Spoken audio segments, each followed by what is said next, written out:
शुरू होती है नीदरलैंड से, जहां पर हम जोस और पैक्टन नाम के दो दोस्तों को देखते हैं जो अमेरिका से अपनी छुट्टियां बिताने के लिए यूरोप आए हुए हैं। और वहीं पर आइलैंड पर उन्हें अपना एक दोस्त ओली भी मिलता है, जिसके बाद वो तीनों लोग वहां से एम्स्टर्डम घूमने के लिए निकल जाते हैं, जहां पर कुछ मस्ती करने के बाद वो अपने हॉस्टल में वापस पहुंचते हैं, जहां पर हॉस्टल बंद हो चुका था क्योंकि रात बहुत हो चुकी थी। इस कारण वो लोग बाहर ही रात गुजारने के बारे में सोचते हैं। लेकिन तभी उसी हॉस्टल के साइड वाले बिल्डिंग से एलेक्स नाम का एक लड़का उन्हें अपने रूम में बुला लेता है, जहाँ पर वो उन लोगों को बताता है कि तुम्हें स्लोवाकिया भी घूमने के लिए जाना चाहिए, जहाँ के हॉस्टल में बहुत ही अच्छी सुविधाएं हैं, जहाँ पर तुम्हें बहुत सारी लड़कियां भी मिलेगी। उसकी ये बातें सुनकर तीनों लोग बहुत खुश हो जाते हैं। अगली सुबह होने पर तीनों दोस्त स्लोवाकिया जाने वाली ट्रेन में बैठ जाते हैं। ट्रेन के अंदर उन लोगों को एक आदमी नजर आता है जिसका नाम चेस होता है। वो तीनों दोस्त उसे देखकर चौंक जाते हैं क्योंकि वो अजीब तरह से खाना खा रहा था। खाना खाते वक्त उसके हाथ बहुत ज्यादा कांप रहे थे। बातों ही बातों में वो आदमी उन लोगों से फ्रैंक होने लगता है। थोड़ी देर बाद स्लोवाकिया का स्टेशन आ जाता है और वो तीनों दोस्त अपनी मंजिल पर उतर जाते हैं। स्टेशन के बाहर उन्हें कोई भी आदमी नजर नहीं आता है। वो तीनों ही लोग स्लोवाकिया स्टेशन पर अकेले उतरे थे। ये बात उन लोगों को बिल्कुल भी अजीब नहीं लगती और वो लोग एलेक्स के बताए हुए उसी हॉस्टल की तरफ जाते हैं। हॉस्टल पहुंचने पर उन्हें हॉस्टल में चारों तरफ लड़कियां ही लड़कियां नजर आती हैं, जिससे वो तीनों दोस्त बहुत ज्यादा खुश होते हैं। जब वो लोग अपने रूम में जाते हैं तो उन्हें वहाँ पर दो लड़कियां नजर आती हैं, जिनमें से एक का नाम नतालिया और एक का नाम श्वेता होता है। नतालिया और श्वेता उन तीनों दोस्तों को स्पा में चलने के लिए इनवाइट करती है और वो तीनों दोस्त भी बिना कुछ सोचे समझे बड़े ही मजे के साथ उन दोनों के पीछे पीछे चले जाते हैं। इसके बाद वो दोनों लड़कियां उन तीनों दोस्तों को एक बार में ले जाती हैं, जहाँ पर वो सभी लोग एक बहुत अच्छा टाइम गुजारते हैं। इसके बाद हम जोस को देखते हैं जो बार से बाहर निकलकर ताजी हवा खाने के लिए आया हुआ है, जहाँ पर उसे कुछ बच्चे नजर आते हैं जिनके हाथों में कुछ हथियार थे जो जोस से पैसे मांगते हैं। दरअसल वो बच्चे क्रिमिनल्स थे जो इसी तरह लोगों को डरा धमका कर उनसे पैसे मांगा करते हैं। लेकिन तभी वहाँ पर वही बिजनेसमैन जिसका नाम चेस है वो वहाँ पर आ जाता है, जो अपने पास रखे हुए कुछ पैसों को वहाँ नीचे फेंक देता है, जिससे वो बच्चे उठाकर वहाँ से चले जाते हैं। अब जोस ये सब देखकर गिल्टी फील करता है और उस आदमी से माफी मांगता है क्योंकि उसने ट्रेन में उसके साथ अच्छा व्यवहार नहीं किया था और उसे एक ड्रिंक भी ऑफर करता है। अब दोनों के बीच में कुछ बातें होती हैं। तभी वहाँ पर नतालिया आती है जो जोस को वहाँ से अपने साथ लेकर चली जाती है। वहीं पैक्सटन और ओली भी उस रात को बड़ी अच्छी तरीके से एंजॉय करते हैं। अगली सुबह होने पर पैक्सटन और जोस नोटिस करते हैं कि उन लोगों के साथ ओली नहीं है। वो उसे इधर उधर ढूंढने लगते हैं। रिसेप्शन पर जाने पर उन्हें पता चलता है कि ओली वहाँ से जा चुका है। पैक्सटन उसे कॉल लगाने की कोशिश करता है लेकिन उसका कॉल नहीं लगता। उन लोगों को समझ नहीं आता कि आखिर ओली कहाँ पर चला गया। तभी वहाँ पर एक लड़की आती है जिसका नाम काना है, जो उन लोगों को एक मोबाइल में पिक्चर दिखाती है जिसमें हम ओली को देख पाते हैं जो कि एक लड़की के साथ मौजूद था।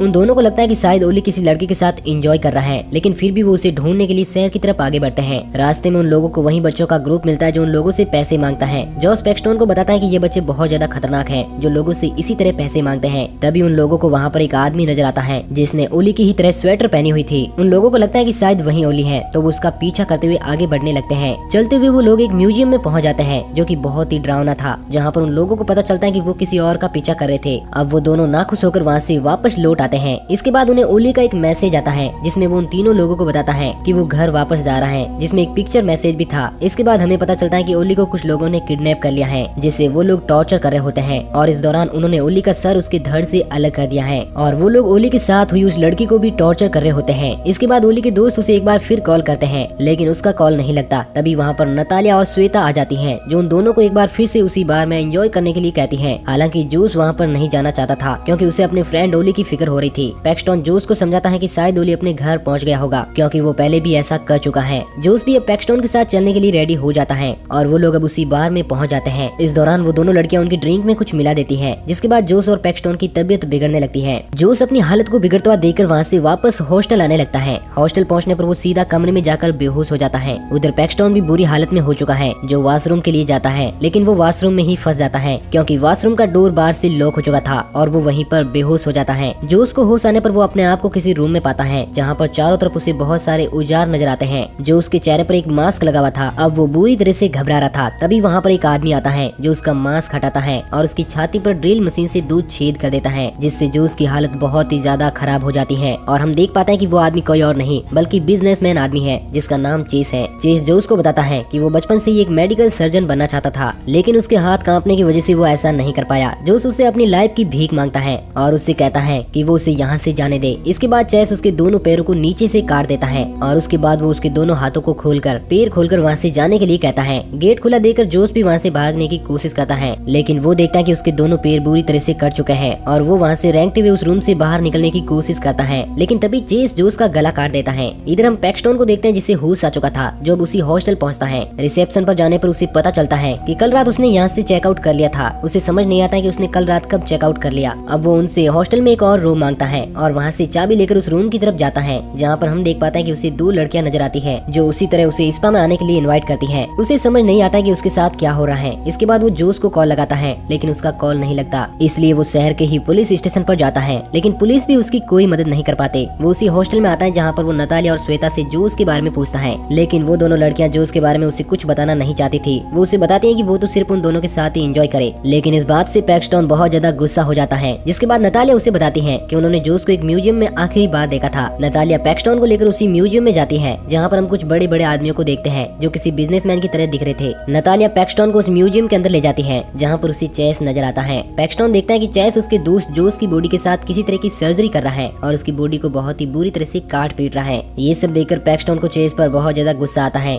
लेकिन इससे पहले कि वो पैक्सटन के साथ कुछ कर पाता, वहाँ पर कुछ सिक्योरिटी गार्ड आ जाते हैं जो उसे पकड़ लेते हैं। पैक्सटन वहाँ पर नोटिस करता है कि वहाँ पर मौजूद कई लोग चिल्ला रहे हैं क्योंकि उन लोगों को भी कोई ना कोई टॉर्चर कर रहा होता है। ये देखकर पैक्सटन बुरी तरह से डर जाता है। उसे एक रूम में ले जाया जाता है जहाँ पर 2 लोग मौजूद थे। जहाँ पर मौजूद एक आदमी को पता चलता है कि पैक्सटन एक अमेरिकी है, तो वो उसे कैंची से टॉर्चर करने लगता है और उसे बांधकर उसकी 2 उंगलियां काट देता है, जिससे पैक्सटन को बहुत ज्यादा दर्द होता है। हालांकि इस बीच उसकी हथकड़ियां खुल चुकी थी और अब वो आदमी अपने पास रखी हुई एक चैनसो से पैक्सटन को खत्म करने के लिए आगे बढ़ता है, लेकिन इस दौरान वो वहाँ पर पड़े हुए खून के कारण फिसलकर वहीं पर गिर जाता है और वो चैनसो उसी के ऊपर गिर जाती है, जिससे उसका एक हाथ कट जाता है। ये मौका देखकर पैक्सटन पास ही रखी एक गन उठाकर उस आदमी को शूट कर देता है, लेकिन तभी वहाँ पर कुछ सिक्योरिटी गार्ड आ जाते हैं। पैक्सटन उन लोगों को भी उसी गन से शूट कर देता है और उन्हीं लोगों के कपड़े पहनकर वहाँ से भाग जाता है और एक रूम के अंदर जाकर छिप जाता है। उस रूम में उसे बहुत सारी लाशें नजर आती हैं, जिन्हें देखकर वो बुरी तरह से डर जाता है। तभी वहाँ पर एक आदमी आ जाता है जो उन्हीं लाशों को लेकर कहीं पर जाने वाला था। पैक्सटन उन्हीं लाशों के बीच में छिप जाता है, जहाँ पर उसे उन्हीं डेड बॉडीज के अंदर अपने दोस्त जोस की डेड बॉडी भी नजर आती है। अब किसी तरह मौका देखकर वो उस आदमी को भी खत्म कर देता है और लिफ्ट से सीधा वो फर्स्ट फ्लोर पर पहुँचता है जो उन्हीं दरिंदों का ऑफिस था, जहाँ पर उसे कुछ पहनने के लिए अच्छे कपड़े मिलते हैं और वो उन्हीं कपड़ों को पहन लेता है, जिसके अंदर उसे कार्ड मिलता है जिस पर लिखा हुआ था एलिट हंटिंग। दरअसल एलिट हंटिंग एक आदमी का नाम था और वो उस हंटिंग ग्रुप का हिस्सा था। वो ग्रुप जो अमीर लोगों के मनोरंजन के लिए बनाई गई थी, जिसमें वहाँ पर कुछ लोगों को पकड़ कर लाया जाता है। उन कपड़ों में उसे एक रेट लिस्ट भी मिलती है, जिससे उसे पता चलता है कि वो तो सबसे महंगा है क्योंकि अमेरिकी लोगों का रेट बहुत ज्यादा है। तभी वहाँ पर एक आदमी आता है जो उसे बताता है कि उसे एक जापानी लड़की को मारने का मौका मिला है और वो उसके साथ किस तरह की हरकतें करेगा वो सभी पैक्सटन को बताता है, क्योंकि वो पैक्सटन को भी एक बिजनेसमैन समझ रहा था जो इस मनोरंजन का फायदा उठाने वहाँ पर आया हुआ है, लेकिन ऐसा नहीं था। और यहाँ पर हमें पता चलता है कि वो आदमी जिस जापानी लड़की के बारे में बात कर रहा है वो वही लड़की है जो उन्हें हॉस्टल में मिली थी, जिसका नाम काना है। इसके बाद वो आदमी वहाँ से चला जाता है और अब पैक्सटन भी वहाँ से किसी तरह छुपते छुपाते उस बिल्डिंग से बाहर आता है और बाहर खड़ी एक कार को लेकर वहाँ से जाने लगता है, लेकिन तभी उसे काना के चीखने की आवाज सुनाई देती है। वो उसे बचाने के लिए उसकी तरफ आगे बढ़ता है, जहाँ पर वो देखता है कि वही आदमी उसकी आंख को बुरी तरह से नोच रहा था, जिससे काना को बहुत ज्यादा दर्द हो रहा था, लेकिन पैक्सटन उस आदमी को अपनी गन से शूट कर देता है, जिससे उसकी मौत हो जाती है। और फिर पैक्सटन देखता है कि काना बहुत ज्यादा दर्द में है क्योंकि उसकी एक आंख बुरी तरह से बाहर लटकी हुई थी, जिसे वो कैंची की मदद से काट देता है। हालांकि काना उस दर्द में होते हुए भी पैक्सटन के साथ वहाँ से अपनी जान बचाकर भाग जाती है। अब वो दोनों कार से रेलवे स्टेशन की तरफ आगे बढ़ते हैं, जहाँ पर उन्हें रास्ते में पुलिस वाले नजर आते हैं जो रास्ते पर चेकिंग कर रहे होते हैं। दरअसल वो पुलिस वाले भी उन्हीं लोगों की तलाश कर रहे होते हैं क्योंकि वो भी उनसे मिले हुए थे और एक पुलिस वाला उन लोगों को देख लेता है और उनकी तरफ उन्हें पकड़ने के लिए आता है, लेकिन इससे पहले ही पैक्सटन और काना वहाँ से पैदल ही रेलवे स्टेशन की तरफ भागने लगते हैं और कुछ देर बाद वो रेलवे स्टेशन पर पहुंच जाते हैं। वहीं काना रेलवे स्टेशन के मिरर में अपना चेहरा देखती है, जिससे उसे अपने आप से नफरत होने लगती है। उसे लगता है कि उसकी लाइफ पूरी तरह से खत्म हो चुकी है, इसलिए वो वहीं पर आ रही एक रेलगाड़ी के सामने कूदकर अपनी जान दे देती है। ये सब देखकर वहाँ पर मौजूद सभी लोग इकट्ठा हो जाते हैं। इसी का फायदा उठाकर पैक्सटन प्लेटफॉर्म पर खड़ी एक ट्रेन में जाकर बैठ जाता है और वो ट्रेन भी वहाँ से आगे बढ़ने लगती है। पैक्सटन अब चैन की सांस लेता है, लेकिन तभी उसे ट्रेन के अंदर से चेस के बात करने की आवाज सुनी देती है। अब पैक्सटन उसी तरफ जाता है और वो देखता है कि चेस पास ही के एक स्टेशन पर उतरा हुआ है। पैक्सटन भी उसी के साथ वहाँ पर उतर जाता है और वो उसे छिपते हुए उसका पीछा करने लगता है, जिसके साथ एक छोटी बच्ची थी जो उसी की डॉटर थी। इसके बाद चेस और उसकी डॉटर अलग अलग वॉशरूम में जाकर फ्रेश होने लगते हैं। कुछ देर होने के बाद चेस अपनी बेटी का इंतजार करता है जो कि एक अलग वॉशरूम में गई हुई थी, लेकिन वो अभी तक नहीं लौटी थी, जिससे वो काफी ज्यादा डर जाता है और उस वॉशरूम में चेक करने के लिए जाता है, जहाँ पर उसे उसकी बेटी नहीं मिलती। वो उसे रेलवे स्टेशन पर ढूंढता है, लेकिन उसे वो कहीं पर भी नजर नहीं आती। वहीं पर हम देखते हैं कि दरअसल चेस की लड़की को पैक्सटन ने अपने साथ ट्रेन में बिठा लिया है और वो उसे किडनैप करके अपने साथ ले जा रहा है। और इसी के साथ ये मूवी यहीं पर एंड हो जाती है।